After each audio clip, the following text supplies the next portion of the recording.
Comment ça va? J'essaie de pas parler trop fort parce qu'il y a mon copain qui est en réunion à côté et je suis dans un appartement parisien, c'est-à-dire un appartement Rikiki. Aujourd'hui, je suis trop happy parce qu'on se retrouve pour un nouveau concept qui me semble je n'ai jamais encore vu sur YouTube. Je vous explique. On a la chance de vivre dans un pays incroyable qui est envié de tous pour sa gastronomie, ses pépites culinaires et on est entouré des meilleurs chefs au monde. Donc je me suis dit que dans cette vidéo aujourd'hui j'allais tester 5 recettes des meilleurs chefs français. Pour cette première vidéo j'ai sélectionné 5 chefs qui avaient des recettes assez simples puisque vraiment j'ai fait des recherches pendant des heures et les recettes étaient tellement compliquées que j'allais jamais pouvoir les reproduire chez moi. Je pense que vous les connaissez littéralement tous. Cyril Lignac, le sang puisqu'il vient de ma région, Hélène Darroze, Thierry Marx, Philippe Etchebest, le fameux, et enfin Alain Passard qui a un restaurant 3 étoiles à Paris. Donc autant vous dire que dans ces 5 recettes, il y a du niveau. J'ai essayé de sélectionner des recettes à la fois salées et sucrées et je vous propose tout de suite de commencer avec Cyril Lignac, le best. Et bien sûr si vous avez des recettes de chefs que je dois à vos yeux absolument tester, dites-moi ça en commentaire et si vous voulez voir une partie 2,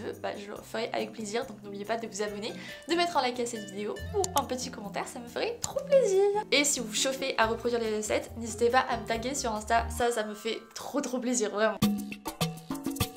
Let's go faire la première recette. J'ai pris avec moi la Bible qui est le livre de recettes de Cyril Lignac, le premier livre. Franchement tous ces livres de recettes je les adore, je trouve que c'est des recettes qui sont hyper simples à réaliser chez soi mais pour autant qui sont délicieuses. J'avais testé son risotto de coquillettes que je refais toutes les semaines de ma vie tellement je l'aime. Donc vraiment Cyril Lignac, je sais déjà que sa recette va me plaire parce qu'il est trop fort. Donc c'est le fait maison de miroir de Cyril Lignac que j'ai et en recette j'ai sélectionné les penne au pesto d'amande et basilic. Temps de préparation 12 minutes, temps de cuisson 10 minutes, c'est parti. On a besoin de penne, bon moi j'ai pris des rigatoni puisque je préfère, du basilic, du parmesan, un citron, de l'ail et de l'amande en poudre, à mon avis ça c'est très important. J'avoue j'ai un petit peu honte parce que j'ai jamais fait de pesto maison, à chaque fois j'achète le pesto Carrefour, vous savez qui a pas de goût et qui coûte 1 €, mais dans ma tête c'est trop compliqué de faire un pesto alors je suis sûre que ça va être hyper simple. Première étape, on va laver le basilic, il faut 40 grammes. Ça dit de bien sécher notre basilic, donc je le sèche avec les moyens du bord. L'important c'est de faire de son mieux, d'accord? Une petite planche.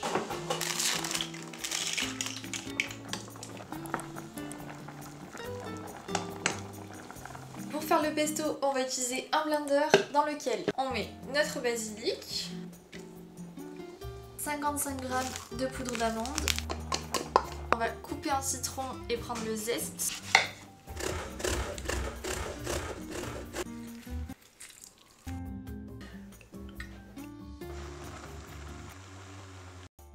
Les pâtes sont ready et elles ont l'air très bonnes, al dente comme j'aime. Pesto ready. La couleur ne ressemble pas du tout au pesto que j'achète en supermarché, c'est beaucoup plus pâle. Oh là là, ça a l'air excellent comme ça. J'ajoute un petit peu d'huile d'olive sur le dessus. Et là je fais revenir les pâtes comme c'est indiqué à feu vif avec un petit peu d'eau de pâte et 2 cuillères de pesto pendant 1 minute. Pour le dressage, on a multi-bol de vanille. Ça va être trop bon. Quelques feuilles de basilic sur le dessus, un petit peu de poivre et du gros sel. Et voilà! On est en train de regarder Rendez-vous en terre inconnue, vraiment la meilleure émission, je trouve que c'est trop beau comme émission, c'est simple mais vraiment génial. Et je vais tester les pastas au pesto fait maison.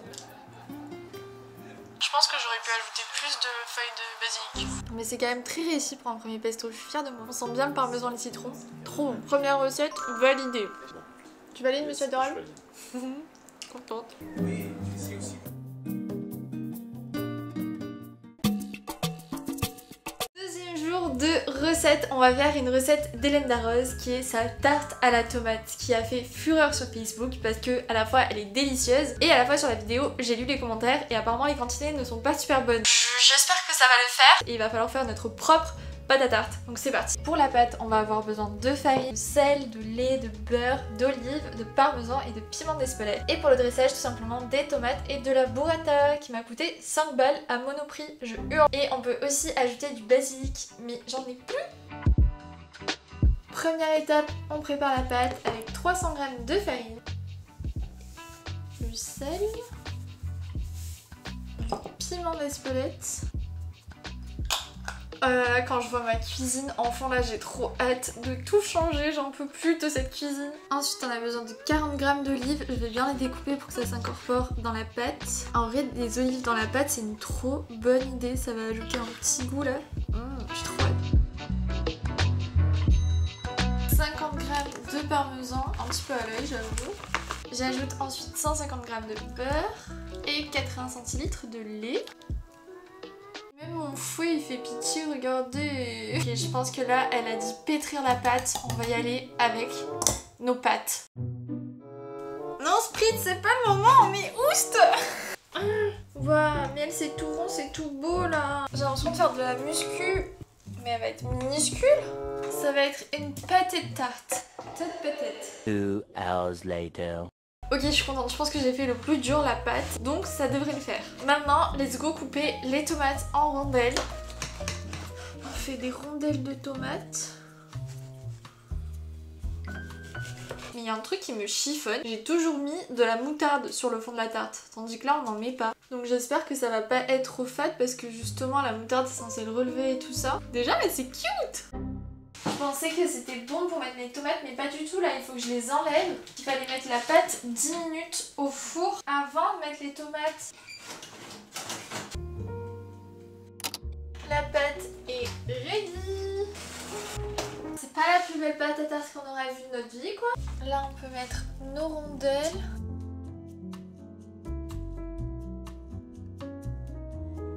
On assaisonne avec 2 huiles d'olive. Du piment d'Espelette, un petit peu de gros sel.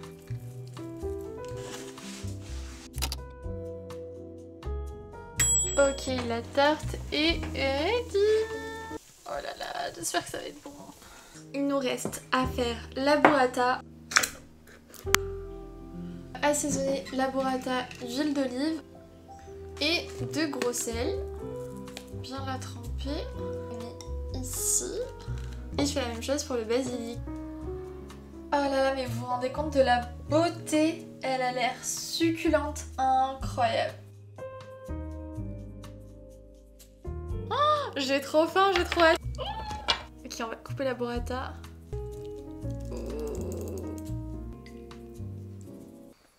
C'est incroyable, c'est trop bon. Par contre ma pâte, elle manque un petit peu de cuisson. Je suis un peu deg. Mais je pense que c'est mon four aussi qui est pas ouf. Mais les morceaux d'olive dans la pâte, mais ça change tout. C'est incroyable. Par contre, je trouve ça trop dommage de pas avoir mis de moutarde. Je pense que ça serait encore meilleur. Mais là déjà, c'est trop bon. Vraiment, j'adore. Et au moins, c'est une pâte faite maison, bien fraîche. Donc ça, c'est cool aussi. Je me régale, c'est trop bon. Je suis trop contente.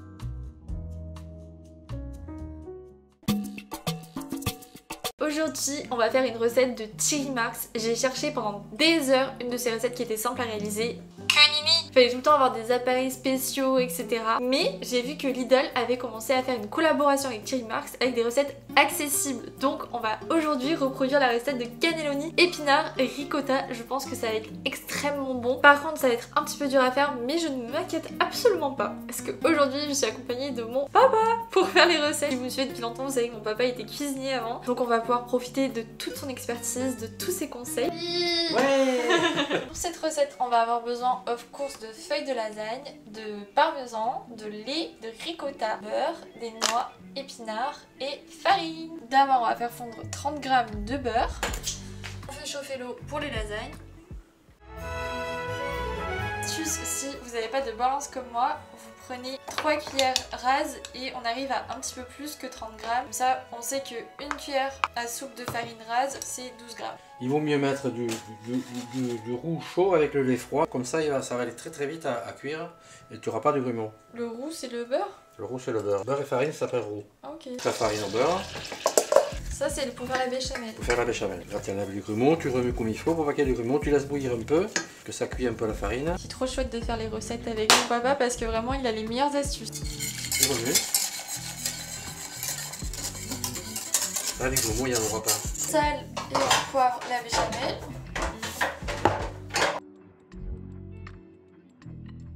Ensuite on sort nos feuilles de lasagne.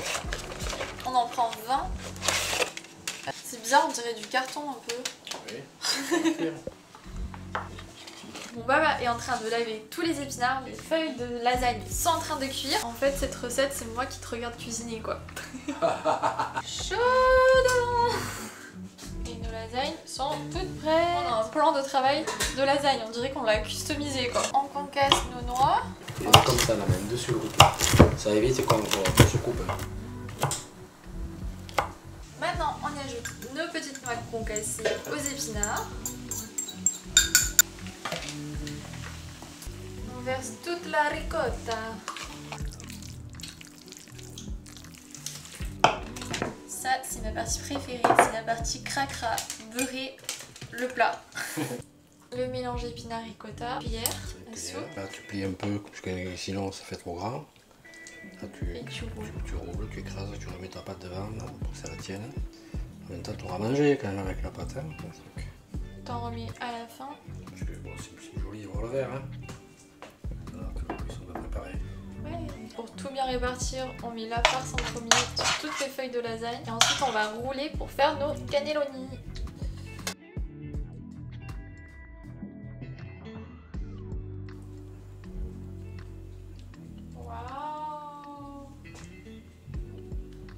Touche spéciale du chef, on va mettre de la chapelure et du parmesan sur le dessus.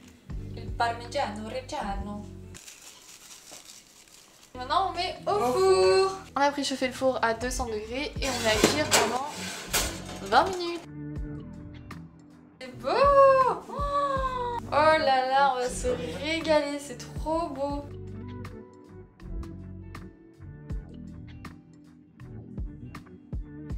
Goûtons ces cannelloni. C'est tout aussi beau que bon. Ça c'est important. Les noix à l'intérieur là, ça ajoute un petit peu de craquant. Je me régale.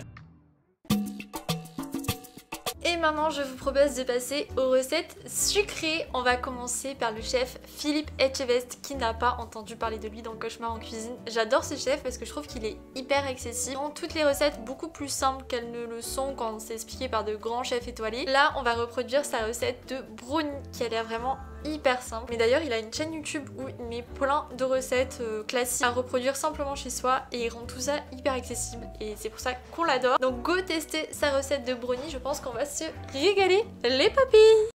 Pour la recette de brownie, on va avoir besoin bien sûr de farine, de cacao en poudre, du sucre, du beurre, des œufs, jusque là tout va bien. On va avoir besoin de 250 g de chocolat noir, 50% au moins. Et pour cette recette, on va remplacer les cacahuètes par des noix de pécan, ça va être trop bon. Première étape, on met le chocolat et le beurre à fondre au bain-marie. Et en attendant, dans un saladier, on va venir casser 4 gnocchis. Ensuite, on part sur 100 g de sucre pour sucrer nos papilles. Maintenant, on va faire un sabayon. On va monter le sucre avec les œufs. On peut le faire avec un batteur, mais on n'en a pas. Donc, on fait avec les moyens du bord, c'est-à-dire son papa. Le batteur automatique. Voilà. Comme ça.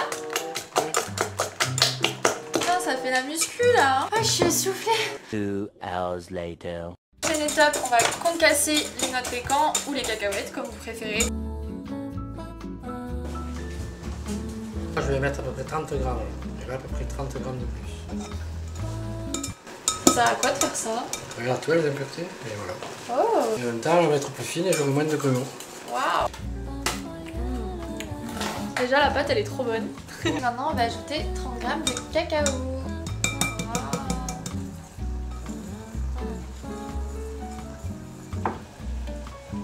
Là on a ajouté nos noix de cajou, on en a gardé un petit peu pour en mettre sur le dessus à la fin. On mélange tout et on ajoute le chocolat. On remue tout ça. Oui. Non, doucement, il faut soulever. Ah. Ouais, il faut pas. Comme ça? Pas trop le péter, ouais, voilà. Et enfin on verse tout dans le plat. Oh là là, mais c'est impossible que ce soit pas bon là. Oh waouh. Et on met les noix de pécan sur le dessus.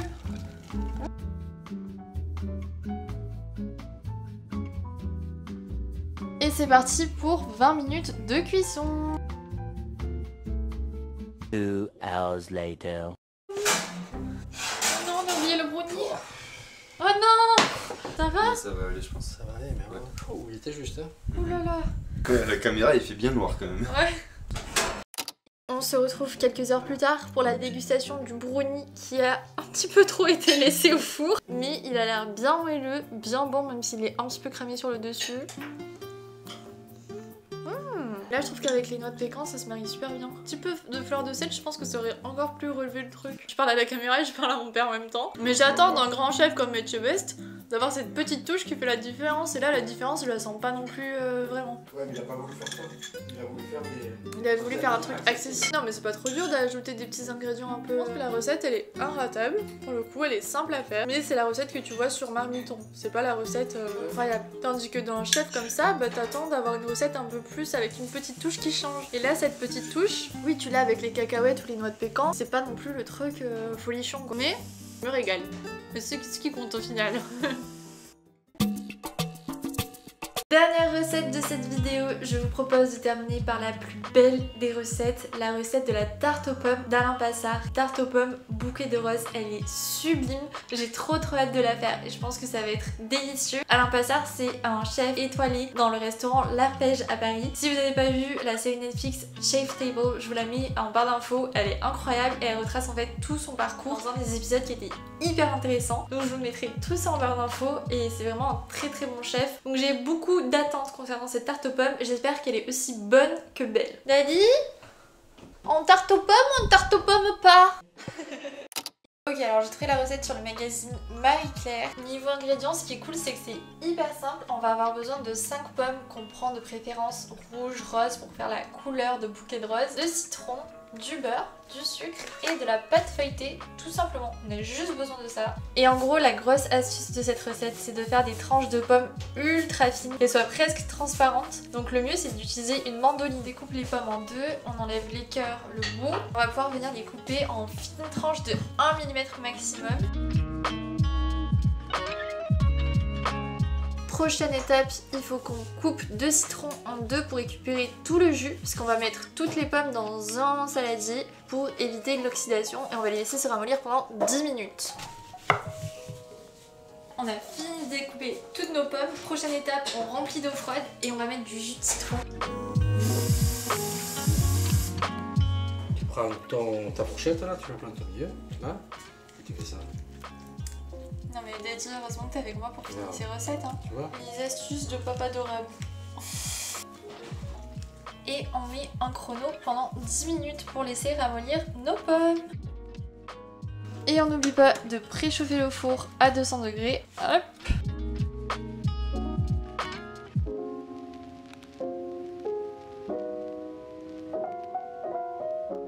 On a découpé notre pâte feuilletée en bandes de 3 x 15 cm à peu près. Et là, on ajoute nos petites tranches de pommes. Et on va venir rabattre la pâte sur les pommes et enrouler tout ça. Waouh, ça va être trop beau! Oh là là, c'est beau!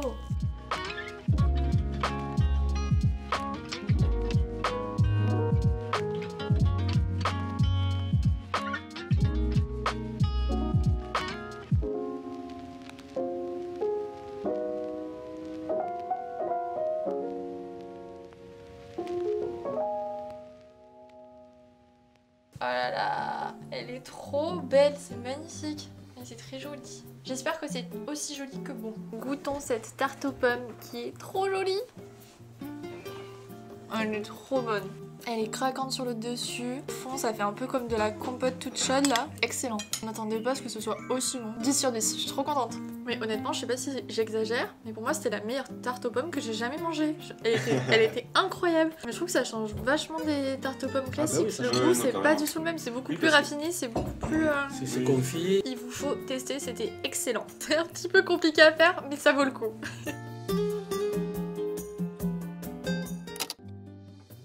Petite outro pour vous demander ce que vous avez pensé de cette vidéo. Est-ce que ça vous a donné envie de tester ces recettes? Est-ce que vous aimez aussi comment j'ai filmé ou est-ce que vous préférez des plans avec une voix off ou plutôt moi en direct qui essaie la recette? Moi tout ça, surtout que là j'ai envie d'investir dans une nouvelle caméra pour faire des plans encore plus quali et d'améliorer encore plus mes vidéos, donc je suis trop preneuse de vos retours toujours bienveillants. N'oubliez pas que jeudi il y a une vidéo très importante parce qu'il se passe beaucoup de choses dans cet appartement actuellement.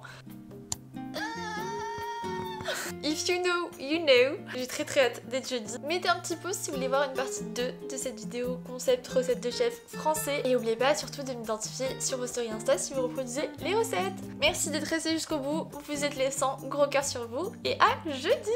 Bisous. Comme les fleurs, comme les fleurs, comme les fleurs.